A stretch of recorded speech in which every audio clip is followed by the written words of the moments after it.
गौतम बुद्ध रोज अपने शिष्यों को उपदेश देते थे।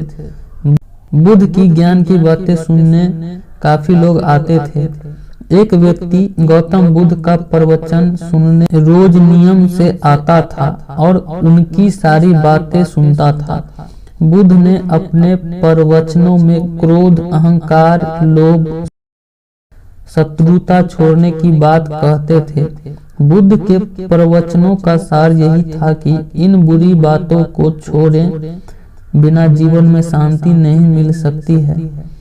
एक दिन उस व्यक्ति ने गौतम बुद्ध से कहा कि तथागत, मैं रोज नियम से अपने प्रवचन सुन रहा हूँ, लेकिन मुझे कोई लाभ नहीं मिल रहा है।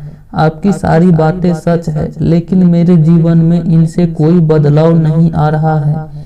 बुद्ध ने उस व्यक्ति से पूछा कि तुम कहाँ रहते हो?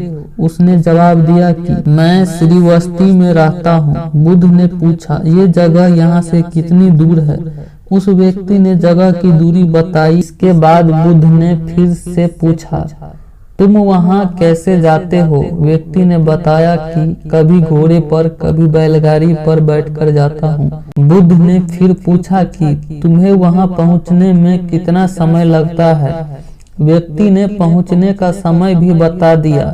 इसके बाद बुद्ध ने अंतिम प्रश्न पूछा कि क्या तुम यहाँ बैठे बैठे ही श्रावस्ती पहुँच सकते हो? इस प्रश्न के जवाब में व्यक्ति ने कहा कि गुरु जी, ये कैसे संभव है?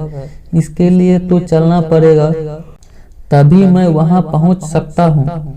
बुद्ध बोले कि हम चलकर ही हमारे लक्ष्य तक पहुँच सकते हैं।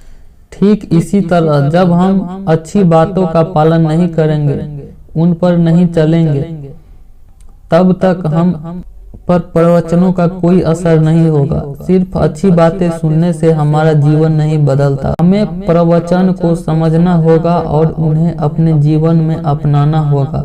व्यक्ति को बुद्ध की बातें समझ आ गई और उस दिन के बाद उसने भी बुद्ध के बातों बताए मार्ग पर चलना शुरू कर दिया। बुद्ध के प्रवचनों से व्यक्ति की सोच बदल गई और उसका मन शांत हो गया। इस छोटी सी कथा की सीख यह है कि अगर हम मन शांत करना चाहते हैं तो हमें क्रोध, लोभ, मोह, अहंकार को तुरंत छोड़ देना चाहिए।